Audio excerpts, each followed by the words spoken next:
Pormal nang tinuldukan ang tensyon sa pagitan ng pamilya ni na Barangay Kagawad Ricky Mutalib at Ramon Payot matapos ang matagumpay na negosasyon at ceasefire kamakalawa, ika-8 ng Enero. Ang nasabing hakbang ay bunsod ng naganap na 10 minutong inkwentro sa pagitan ng dalawang panig noong Miyerkules na naging sanhi ng pangamba sa Barangay Balong, Tugunan, SGA Barm. Personal na dinaluhan ni na Mayor Haji Abdullah Abbas at mga kinatawan mula sa PNP, 40th Infantry Battalion ng Armed Forces of the Philippines o AFP at AJAG ang nasabing pagtitipon sa pamamagitan ng mabilis na aksyon ng lokal na pamahalaan at pakikipagtulungan ng 118th Base Command ng MILF. Nagkasundo ang magkabilang panig na itigil ang labanan na nag-ugat sa hinalang pagiging informant ni Mutalib sa pagkamatay ng wanted person na si Laga Payot nitong nakarang mga araw sa inugog pikit sa ikinasang pagsisilbi ng warrant of arrest ng otoridad. Nabatid na agad na tinugon ng Tugunan MPS, Militar, Joint Peace and Security Team at Explosive Ordnance Disposal o EOD ang pinangyarihan ng inkwentro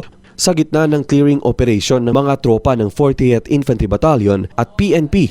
Na-recover sa lugar ang isang M79 grenade launcher na hindi sumabog. Sa kabila ng tensyon, kinumpirma ng mga otoridad na walang naiulat na nasaktan o nasawi sa nasabing bakbakan. Sa kabila ng pagkakasundo, tiniyak ng mga otoridad na mananatili ang monitoring ng militar at pulisya sa lugar. Layunin nito na matiyak na hindi na muling sumiklab ang anumang alitan at tuluyan ng mapanatili ang kaayusan sa buong komunidad ng Tugunan.